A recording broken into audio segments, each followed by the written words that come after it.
6 months had passed since Elise, the orphan from Zaria, became Princess of Altheria. The wedding celebration was now a distant memory, replaced by the harsh reality of palace life.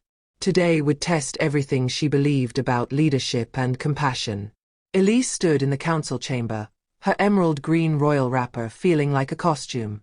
12 council members sat in formal robes around the long carved table, their expressions ranging from supportive to openly hostile. The Northern Territories face severe drought, announced Lord Philip, a sharp-eyed nobleman in his 50s who had opposed Elise from the beginning. Grain prices have tripled. The poor are starving. Elise's heart clenched. This was the crisis she'd proposed solutions for during her selection. The community grain reserve system where landowners and farmers would share resources in bad years. Then we must implement the grain reserve program, Elise said firmly. The room fell silent. Several council members stared as if she'd committed a grave offense. Your Highness, Lord Philip said with cold politeness, the Royal Council follows protocol. You don't simply speak whenever inspiration strikes. You're not in a village market anymore. The dismissal stung.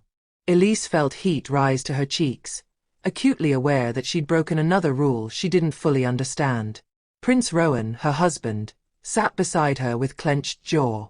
Elise has every right to. It's all right, Elise interrupted softly, placing a hand on his arm. She turned to King Adebayo at the head of the table. Forgive me, Your Majesty. I'm still learning proper procedures. King Adebayo's expression was kind but firm. However, I would like to hear more about this grain reserve proposal. What are your thoughts, Elise? Before she could answer, Lord Philip interjected. With respect, what does a girl who grew up sewing clothes know about agricultural economics? The words cut deep because they held partial truth. Elise had no formal education in governance. Everything she knew came from living among the poor and understanding their struggles. She knows what you've forgotten, Philip, said Lord David, the elderly council chairman whose white beard quivered with passion. She knows that economic systems exist to serve people, not the other way around. After heated debate, King Adebayo approved a pilot program for one northern village, but only if Elise could convince Lord Gregory, the wealthy landowner who controlled the region, to participate. Lord Gregory has refused royal representatives before, Lord Philip said with a thin smile. But perhaps he'll be curious enough to meet the orphan princess, to judge whether she's truly worthy. Elise lifted her chin. Then I'll go to his estate and convince him myself. Absolutely not, Rowan said immediately. Gregory is notoriously hostile. Which is exactly why I must go, Elise interrupted gently. If I can't convince one landowner to help save his own workers from starvation, then I have no business being in this council room. King Adebayo studied her, then nodded slowly. Jacob will accompany you as guard. But you face Gregory alone. 3 days later, Elise stood before Lord Gregory's massive estate in the Northern Territories, her heart pounding beneath her royal attire. Wait, what? Elise is going alone to face a hostile nobleman who could destroy everything. If this has you nervous, smash that like button and subscribe to Folktales by Inaya. Drop a comment. Is Elise brave or foolish? Can kindness defeat greed? What happens next at Gregory's estate is intense. Share this video. Turn on notifications. Lord Gregory's estate sprawled across the northern hills like a small kingdom itself. Fields of withered crops stretched in every direction, evidence of the devastating drought. Yet the main house stood grand and untouched, its walls painted brilliant white, its gardens somehow still green with imported water. Elise walked through the ornate gates with Jacob, her loyal guard, at her side. He was a 32-year-old warrior with dark ebony skin and alert brown eyes that missed nothing. Your Highness, stay close, Jacob murmured. Gregory is known for his temper. They were led into a lavish sitting room where Lord Gregory waited. He was a large man in his late 50s with copper-brown skin, calculating grey eyes, a prominent nose, and silver-streaked black hair. He wore expensive robes that screamed wealth and power. So, Gregory said without preamble, not bothering to rise or bow, the orphan princess comes begging. How delightful. Elise felt the insult like a slap, but kept her voice steady. Lord Gregory, I come not to beg but to offer partnership. The drought threatens your workers and my people alike. My workers? Gregory laughed harshly. They're free to leave if they don't like their wages. I owe them nothing beyond what they earn. They're starving, Elise said quietly. Your fields are dying because your workers are too weak from hunger to tend them properly. The grain reserve system would force me to share my resources with people who contribute nothing, Gregory interrupted. Why should I give away grain I paid for? Because you think it's kind. He leaned forward, his expression cruel. Let me educate you, girl. Kindness doesn't feed kingdoms. Power does. Wealth does. And people like you, his eyes raked over her with contempt, people who rose above their station through fairy tale luck, don't understand how the real world works. Elisa's hands trembled, but she didn't back down. I understand the real world better than you think, Lord Gregory. I've lived in it. I've watched children go to bed hungry while wealthy men hoarded grain in their storehouses. I've seen families torn apart because one drought, one bad harvest, one illness meant starvation. Tragic, Gregory said with mock sympathy. But not my problem. It will be your problem, Elise replied, her voice gaining strength, when your workers are too starved to plant next season's crops. When disease spreads through weak populations and reaches your own household. When desperate people have nothing left to lose and everything to gain through rebellion. Gregory's eyes narrowed dangerously. Are you threatening me? I'm warning you, Elise said firmly. Not with royal authority, but with the reality I've seen. Exploitation has limits. Push people far enough, and they push back. The grain reserve system protects you as much as them. For a long moment, Gregory studied her. Then he laughed, a sound without humor. You have courage, I'll grant you that. But courage without power is just noise. He stood, towering over her. Here's my answer, princess. No. I will not participate in your naive little charity project. My grain is mine. My land is mine. And if the poor don't like it, they can starve or leave. Either way, not my concern. Then you're a fool, Elise said quietly. The room went deadly silent. Jacob's hand moved to his sword. Gregory's face turned purple with rage. What did you say to me? Elise stood, meeting his eyes without flinching. I said you're a fool, Lord Gregory. A wealthy, powerful fool who can't see that he's building his fortune on sand. When the drought worsens, and it will, when your workers flee or die, when your fields lie completely barren because there's no one left to tend them, when neighboring lords who partnered with the crown thrive while you collapse, you'll remember this moment. You'll remember the day an orphan princess offered you survival, and you chose pride instead. Get out, Gregory hissed. Get out of my house before I have you thrown out. Gladly, Elise replied, her voice shaking but determined. But know this, I will implement the grain reserve system with or without you. I'll work with the small landowners, the tenant farmers, anyone willing to choose community over greed. And when it succeeds, when people see that cooperation saves lives while your exploitation kills them, history will remember which side you chose. She turned and walked toward the door, her head high despite her racing heart. You're making powerful enemies, girl, Gregory called after her. Elise paused at the threshold, looking back. I'd rather have powerful enemies than powerless friends who watched people die and did nothing. Outside, as they walked back to their horses, Jacob exhaled slowly. Your Highness, that was either the bravest or most reckless thing I've ever witnessed. Probably both, Elise admitted, her hands still shaking.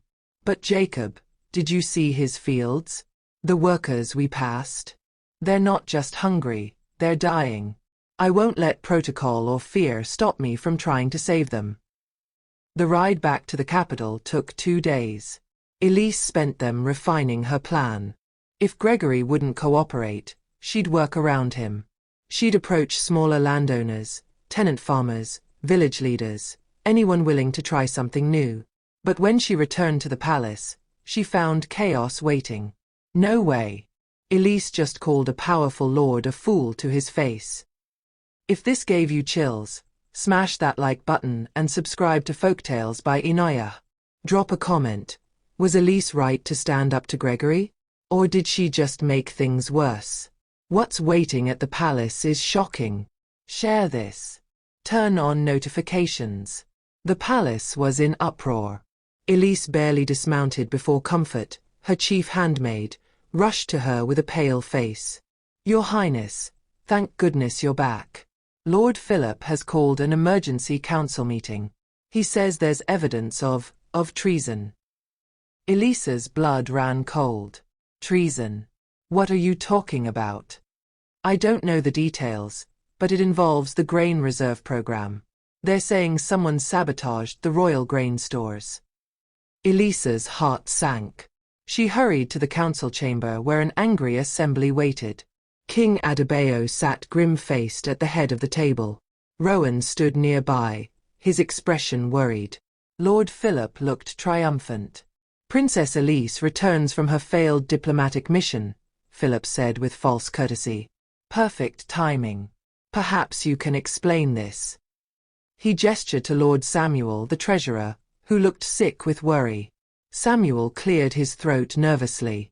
Your Highness, Your Majesty. Last night, someone broke into the royal grain warehouse. They set fire to 3 storage buildings. We lost nearly 40% of our emergency grain reserves. Gasps echoed through the chamber. Elise felt dizzy. The fire was deliberately set, Philip continued, his voice hard. And preliminary investigation suggests it was done to create artificial scarcity, to force the kingdom to implement the grain reserve program out of desperation. His eyes locked on Elise. Tell me, Princess, who benefits most from this disaster? You can't possibly be suggesting, Rowan began furiously. I'm suggesting nothing, Philip interrupted smoothly. I'm simply noting that Princess Elise has been passionately advocating for this program.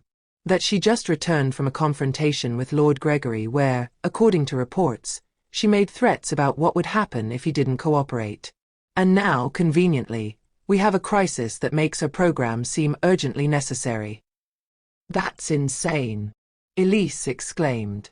I would never, burning grain while people starve? That's the opposite of everything I believe. Is it? Philip pressed.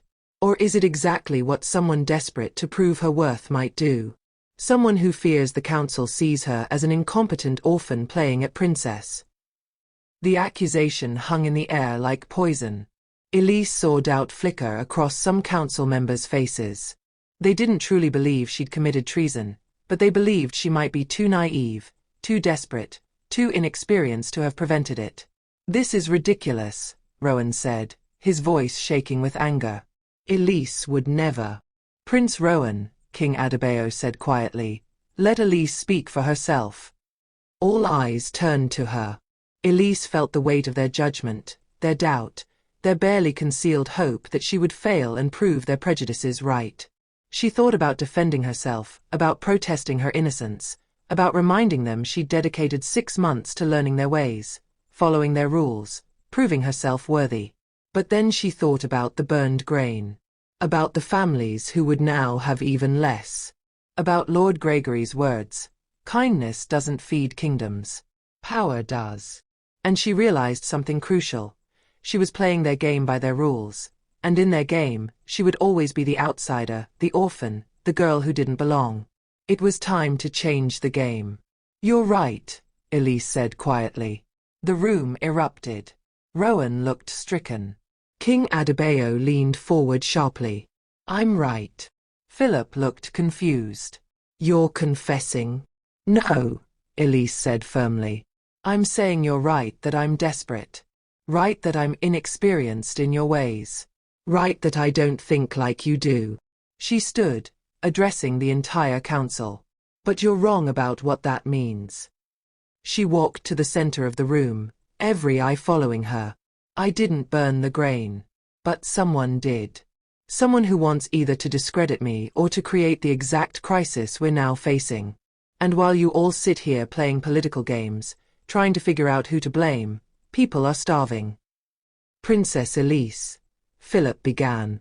I'm not finished, Elise interrupted, her voice ringing with authority she'd never claimed before. You want to know who I am? I'm the girl who grew up with nothing. Who watched her father die building houses for rich men who couldn't be bothered to ensure worker safety. Who sewed clothes for copper coins while wealthy daughters threw away more fabric than my entire village owned. Who learned that the only thing more dangerous than poverty is powerful people who benefit from it and call it natural order. The council sat frozen, listening.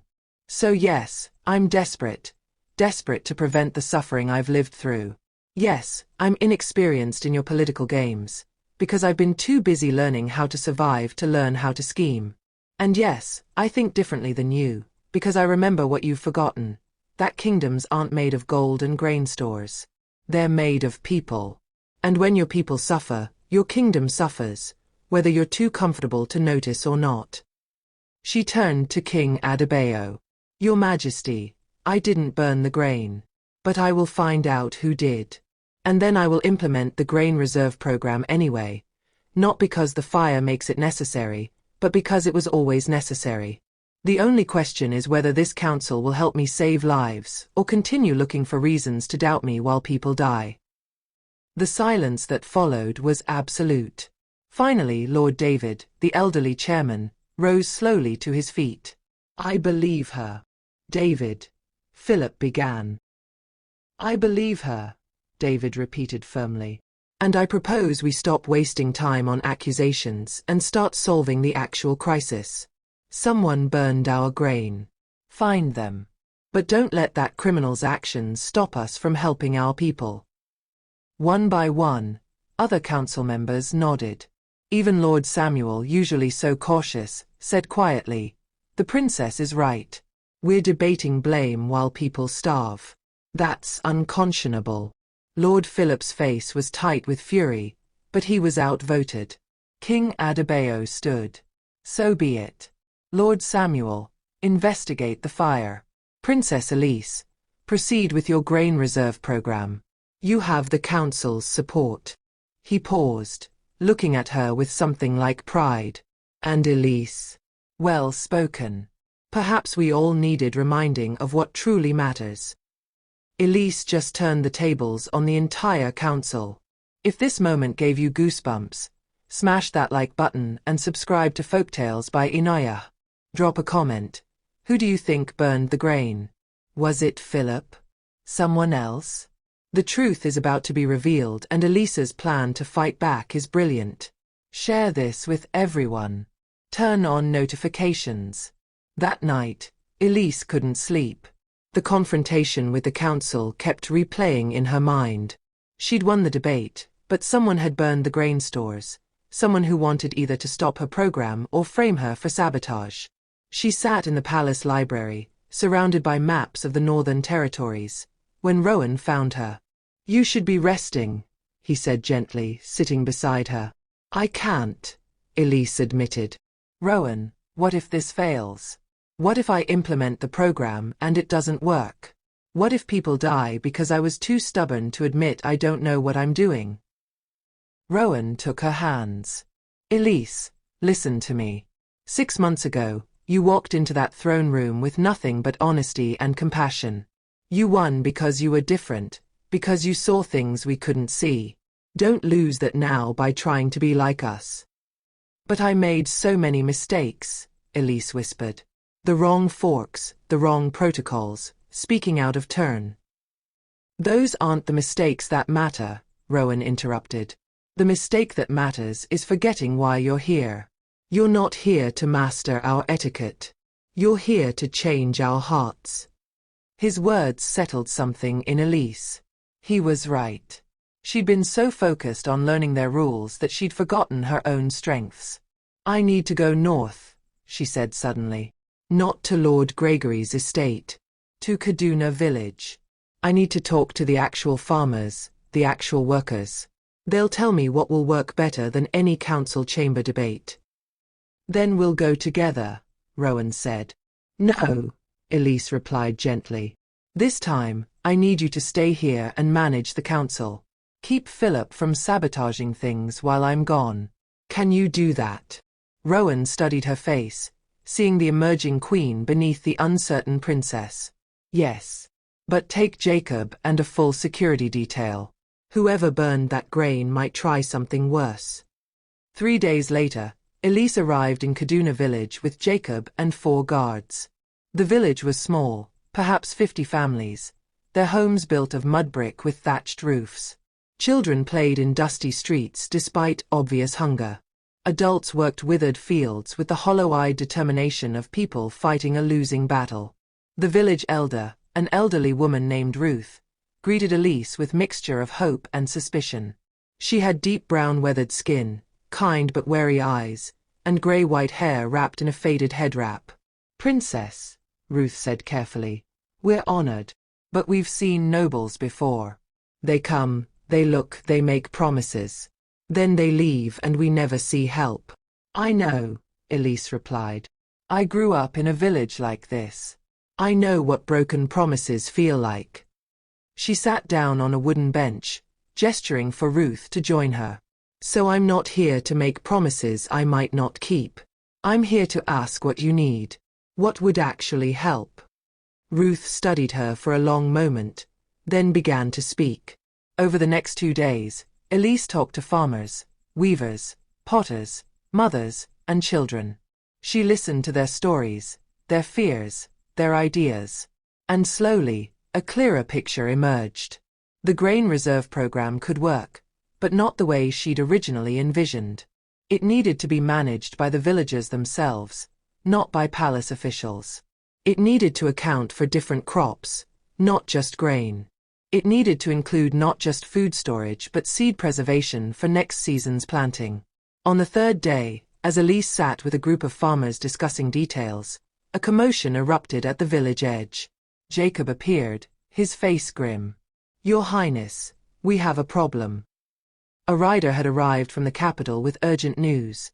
Lord Philip had called another emergency council meeting. He claimed to have proof that Princess Elise was misusing royal funds for her northern trips, essentially embezzling money under the guise of helping the poor. It's another lie, Elise said, anger burning in her chest. Maybe, Jacob replied. But he's convinced several council members to support an investigation. If you don't return immediately to defend yourself, they might vote to suspend your authority. Elise looked around at the farmers who had finally started to trust her, at the plans they'd been building together, at the hope beginning to replace despair in their eyes.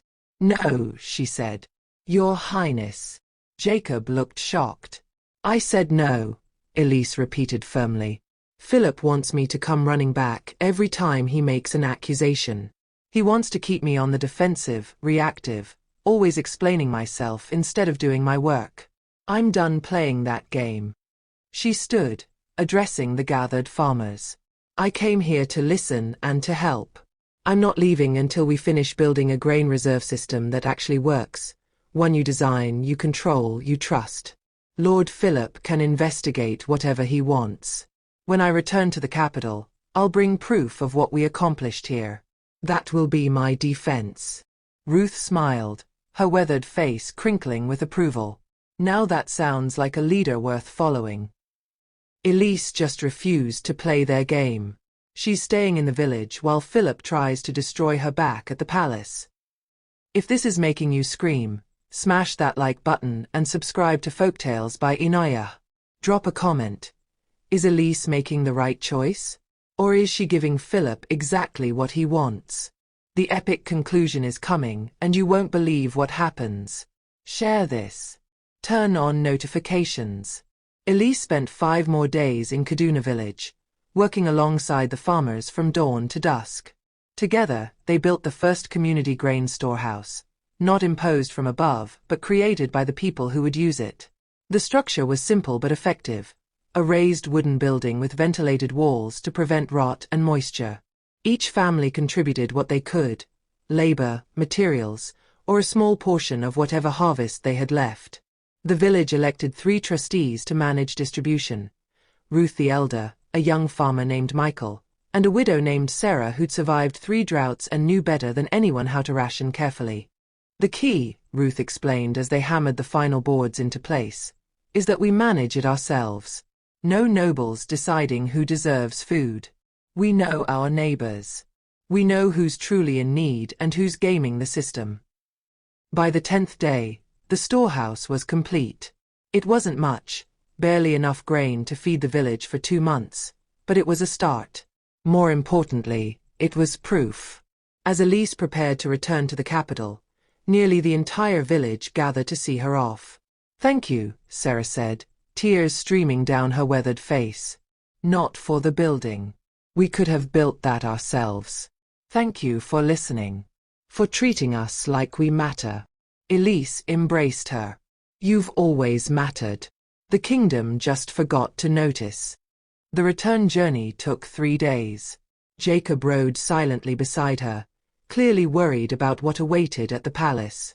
"They might have already voted to remove you," he said quietly on the 2nd day. "Philip is persuasive, and you've been gone nearly 2 weeks. Then they'll have to reverse their decision," Elise replied calmly, though her heart raced with anxiety. "Because I'm not going anywhere." They arrived at the capital at sunset to find the palace in turmoil. Rowan met her at the gates, his face strained with stress. "Thank God you're back," he said, pulling her into a brief embrace. "Elise, it's bad. Philip has convinced half the council that you're incompetent at best, a fraud at worst. They're demanding your removal from all governance matters." "Where's the king?" Elise asked. "In the throne room. The council is in emergency session now. Philip is presenting his case." Elise straightened her travel-worn robes. "Then let's go hear what he has to say." They entered the throne room to find it packed. The 12 council members sat in their formal robes. King Adebayo looked exhausted on his throne, and Lord Philip stood in the center mid-speech. "Irresponsible and dangerous," he was saying. "Princess Elise abandoned her duties, ignored a direct summons from this council, and wasted 2 weeks playing peasant in a village that will likely fail anyway. This is not leadership. This is a child playing make-believe while the kingdom burns." Elise walked forward into the center of the room. Every head turned. "Princess Elise," King Adebayo said, relief evident in his voice. "You've returned." "I have, Your Majesty. And I've brought evidence." She gestured to the doorway where Jacob and 2 villagers entered, Michael and Sarah, who had volunteered to testify despite their fear of the palace. Lord Philip's face darkened. "Evidence? Of what?" "Your continued defiance of this council's authority." "Evidence of success," Elise replied. She turned to address the full council. "Lord Philip claims I wasted 2 weeks. Let me tell you what we accomplished." For the next hour, Elise presented everything. She showed the architectural plans for the grain storehouse, designed by the villagers themselves. She presented the participation agreements signed by 50 families. She explained the management system, the distribution protocols, the seed preservation plan. Then she invited Michael to speak. The young farmer was terrified, his hands shaking as he stood before nobility. But his voice was clear. "Your Majesty, before Princess Elise came, we were dying. Lord Gregory hoarded grain while our children starved. The princess didn't bring us charity. She brought us partnership. She listened when nobles have only commanded. Because of her, Kaduna village will survive this drought. And we will remember who helped us when nobles like Lord Gregory preferred to watch us perish." The impact of his words rippled through the chamber. Several council members shifted uncomfortably. Lord Philip tried to recover. "A single village storehouse proves nothing. Anyone can build a shed and call it policy." "It proves," Elise interrupted, "that cooperation works. That when you trust people and give them tools instead of commands, they create solutions better than any council chamber debate could design." She turned to King Adebayo. "Your Majesty, I request permission to expand the program. Not just Kaduna, every village willing to participate. Not imposed from above but built from the ground up. This is madness, Lord Philip protested. We don't have resources. We have resources, Lord Samuel interrupted, standing suddenly. The cautious treasurer's face was flushed with emotion. We've been hoarding them for emergencies, while people face the emergency right now. Princess Elise is right. I formally support expanding the program. Lord David rose next. As do I. One by one, council members stood, some enthusiastically, others reluctantly, but a clear majority. Lord Philip's face was purple with rage. You're all fools, following an orphan girl who has done more for this kingdom in 6 months than you've done in 20 years, King Adebayo said quietly, but his voice carried absolute authority. Philip, I've tolerated your opposition because dissent has value. But sabotaging our princess, undermining our programs, and sowing discord while people starve. The king stood, his full royal presence filling the room. That ends now. Your Majesty. You're removed from the council, effective immediately, King Adebayo declared. Your lands and titles remain, but your voice in governance is forfeit until you remember that power exists to serve, not to rule. Philip's shock was total. He looked around the room for support and found none. As guards escorted him out, King Adebayo turned to Elise. My daughter, you've taught this old king a valuable lesson. Sometimes the bravest thing we can do is trust people to solve their own problems. You have my full support. Expand the program. Change the kingdom. Elise felt tears streaming down her face. Thank you, Father. In the months that followed, the grain reserve program spread across Altheria. Not every landowner cooperated. Lord Gregory remained stubbornly resistant, but enough did that when the drought finally broke, the death toll was a fraction of what previous famines had caused. And in village after village, people told stories of the orphan queen who remembered where she came from and used her crown not to rule, but to serve. Elise did it. She changed the entire kingdom. The orphan became the queen who saved her people. If this story inspired you, smash that like button and subscribe to Folktales by Inaya. Drop a comment. What's the most powerful lesson from Elise's journey? Share this story with everyone who needs to remember that true leadership serves rather than rules. More powerful folktales coming soon. Turn on notifications.